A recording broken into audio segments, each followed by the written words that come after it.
ضمن ولايته الرئاسية. خلال هذه 9 أشهر هناك تحديات كبيرة تواجه باكستان اقتصاديا وسياسيا داخليا وخارجيا. أهلا وسهلا بك. أهلا وسهلا، أشكر لكم هذه الفرصة.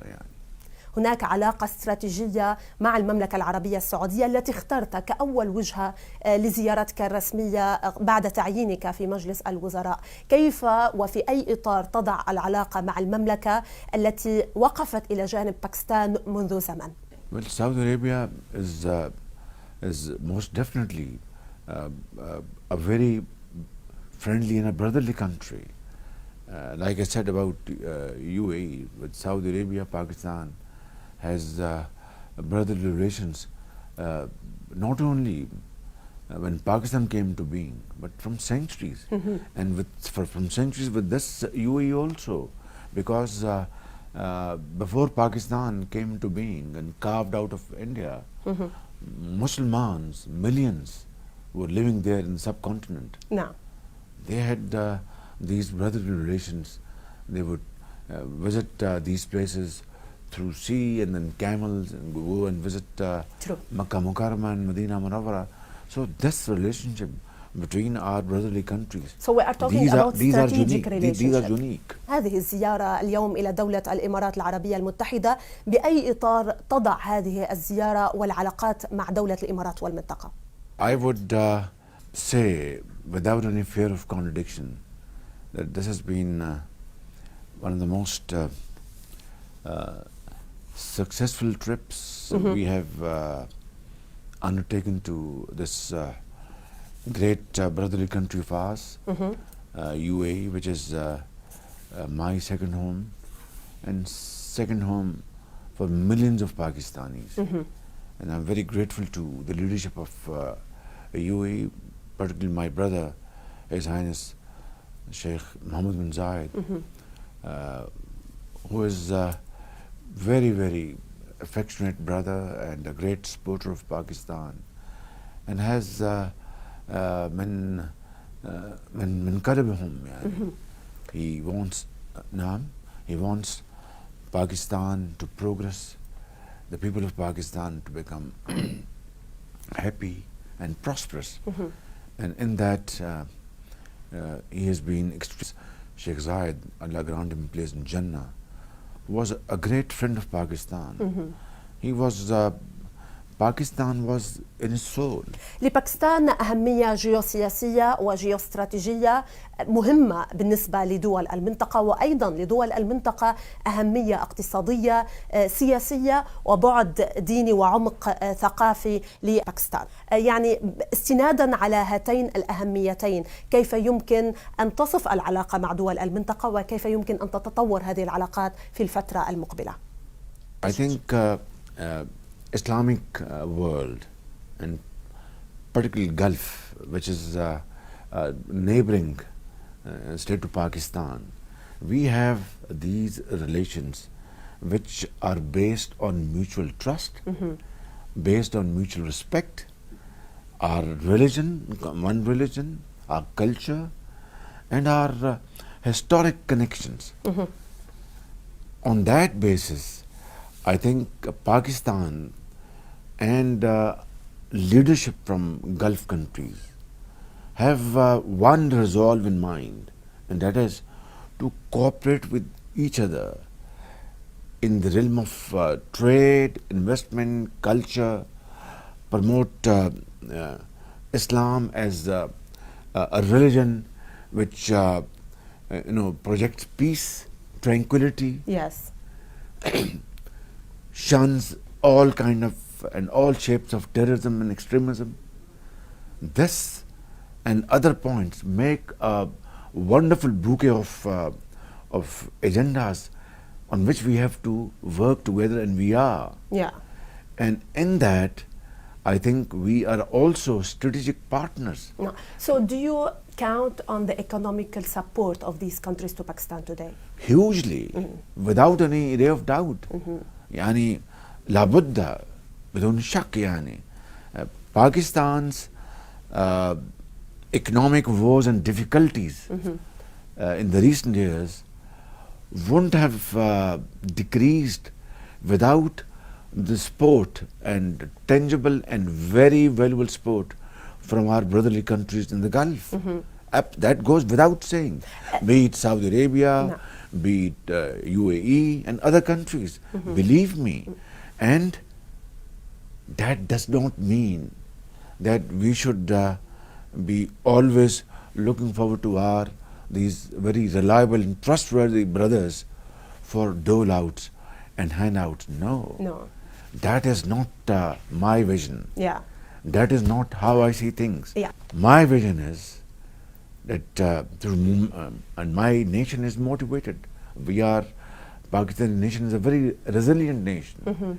And it's a very brave nation. And my vision is that together, through this musada min ikhwan min huna, we will inshallah stand on our own feet and promote trade, promote investments. Because no doubt we are brothers, but it doesn't reflect well, it doesn't augur well for Pakistan to always seek help and aid from our brothers. They are more than willing, as they did yesterday. True. I mean, it was a glorious example of a brother helping another brother. But we want this help to be transformed into trade, into investment, into more economic well-being, generating wealth and standing on our own feet. That is the way forward. That is the way, and that is the reason Pakistan was carved out of India. And inshallah this dream will be fulfilled. حضرة رئيس الوزراء، بما أنك تتحدث عن الهند اليوم، يعني من المعلوم أن العلاقة بين الطرفين، بين هذين البلدين المتجاورين تاريخيا هي علاقة متوترة. كيف يعني تصف العلاقة بينكم، خصوصا وأنك من أقرب رؤساء الحكومات الذين مروا يعني بالسياسة الباكستانية إلى الهند؟ أختي، هذا نقطة مهمة جدا. India is a neighbor country. We are neighbors. And let's be very blunt. Even if we are not neighbors by choice, but we are there forever. And it is up to us to live peacefully and progress, or quarrel with each other and waste time and resources. That's up to us. Pakistan has learned its lesson. We had 3 wars with India, 3. And the consequence of those wars, as a result, it only brought more miseries, to the unemployment, 2 nations, poverty, and millions were demoted from their level of satisfaction to a lower level of satisfaction. We have learnt our lesson, and we want to live in peace with India, provided we are able to resolve our genuine problems. Yes. Now this is very important. أختي، هذا نقطة مهمة جدا. صحيح. ضروري يعني. So my message to the Indian leadership and Prime Minister Modi is that let's sit down on the table and have serious and sincere talks to resolve our burning issues like Kashmir, where flagrant violation of human rights are taking place day in and day out. That's a very important message today. Absolutely. And 2, they usurped whatever semblance of autonomy was given to the Kashmiris in their constitution, Article 370. They revoked that in August 2019. And minorities over there are being grossly mishandled. I'm not going to go into details. Suffice it to say that this must stop, so that a message can go around the globe that India is ready to have talks, and we are more than ready. So you are ready for peace? Absolutely. Okay. One more thing, I just want to conclude this point. We must. We are not a country, we don't have zayt, or gas. We have very strong human resource, labor, engineers, etc. That's our asset. We want to convert that into our tools to provide prosperity. And for that, we need to use our resources to alleviate poverty, unemployment, provide medicine, high quality education, etc. And not waste these resources in getting ammunition and bombs. That's the message I want to give to Modi. And lastly, we are both nuclear powers, armed to the teeth. God forbid, God forbid, God forbid, as a harb, takes place, who will live to tell what happened? So this is not an option. I have requested yesterday, my brother, His Highness President Mohammed bin Zayed, that he's a brother of Pakistan, and UAE is a brotherly country. He also has good relations in India. He can play a very important role to bring the two countries on the talking table. And I give my word of honor that we will be talking to Indians with sincerity of purpose. But it takes two to tango. Yes. Both hands must clap. تاريخيا لحزب الرابطة الإسلامية القدرة في التعامل مع الشرق والغرب في آن واحد، وأيضا تاريخيا لباكستان القدرة على التعامل ولها دور براغماتي بالتعاون مع الشرق والغرب أيضا على نفس المستوى. اليوم هل تعولون على هذا الدور التاريخي الذي حتى خلال الحرب الباردة يعني كان دور بارز بإحداث توازن بالتعاطي مع القوتين العالميتين؟ اليوم العالم منقسم بين هاتين القوتين، هل تعولون على هذا الدور لإحداث توازن بالتعاطي مع هاتين القوتين؟ I think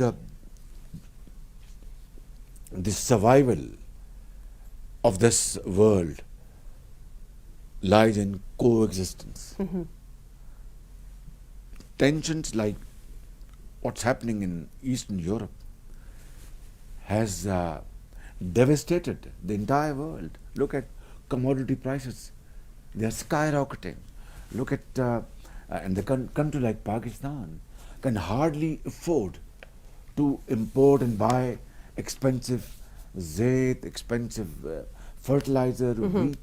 It is simply beyond imagination. So, and look at the amount of money which is being pumped into buying ammunition and everything, and the world is devastated.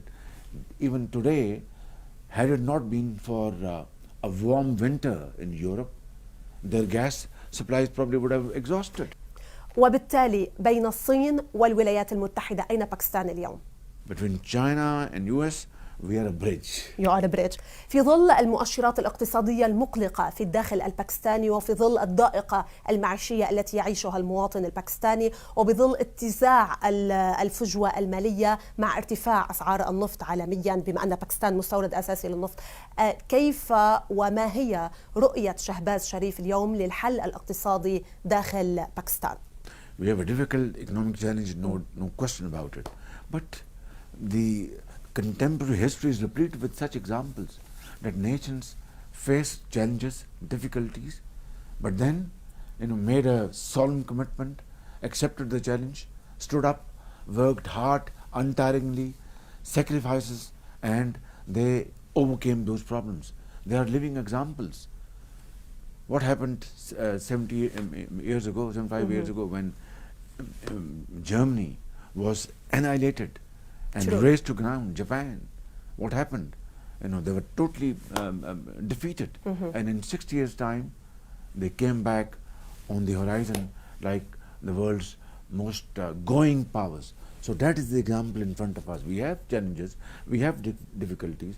Our brothers in this country, in UAE, they are assisting us, and other brotherly countries are assisting us. Inshallah, we will overcome this difficulty, but in the end of the day, it is up to us. We have to work hard, we have to commit untiring efforts. It's about blood and sweat. هل لديكم خطة اليوم لمكافحة الفساد داخل باكستان، وهل ستقفون بوجه الفساد المستشري داخل باكستان؟ I am the last man who would ever tolerate corruption, and this is my. I'm a small fry. I'm a very simple person, but in governance, there is no nonsense I accept. أغلب الحكومات الباكستانية لم تكمل مهام الدستورية كاملة ولم تكمل وقت الدستوري كامل ما عدا الحكومات المؤقتة.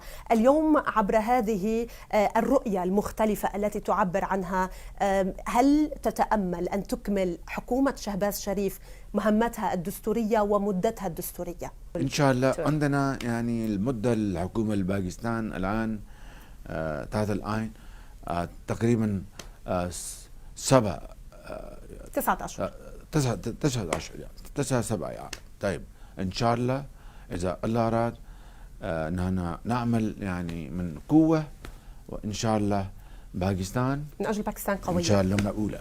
اسمح لي حضرة رئيس الوزراء أن أختم مع هذا السؤال الذي سأطلب منك لو سمحت أن تتوجه فيه للمواطن الباكستاني اليوم الذي يتابع شاشة وقناة العربية. ماذا تقول للباكستانيين الذين يرزحون اليوم يعني تحت وطأة الفقر وبظل أزمة اقتصادية خانقة، بما أن الأوضاع الاقتصادية متردية عالميا وطبعا في الداخل الباكستاني؟ My message through you to my brothers and sisters in Pakistan would be that look how UAE has converted a rumble into gold, and how Saudi Arabia is now one of the most going society and country under dynamic leaderships of my brother, His Royal Highness the Prime Minister Mohammed bin Salman and his team, and here in UAE my brother Mohammed bin Zayed and his team. Look their vision, look their dynamic leadership. So it's all about commitment, and it's all about hard work. It's all about untiring efforts and sacrifices. Speeches do inspire, and stanzas do inspire, but they need to be converted into action. That's it. حضرة رئيس الوزراء، شكرا لك على هذه المقابلة الخاصة وعلى وجودك معنا الليلة على العربية، على شاشة العربية. طبعا نتمنى السلام والازدهار لباكستان بالسنوات المقبلة وضمن ولايتك. شكرا لك. مشاهدينا، إلى هنا نأتي إلى ختام هذه المقابلة الخاصة عبر قناة وشاشة العربية. شكرا لحسن المتابعة، وإلى اللقاء في مقابلات خاصة أخرى.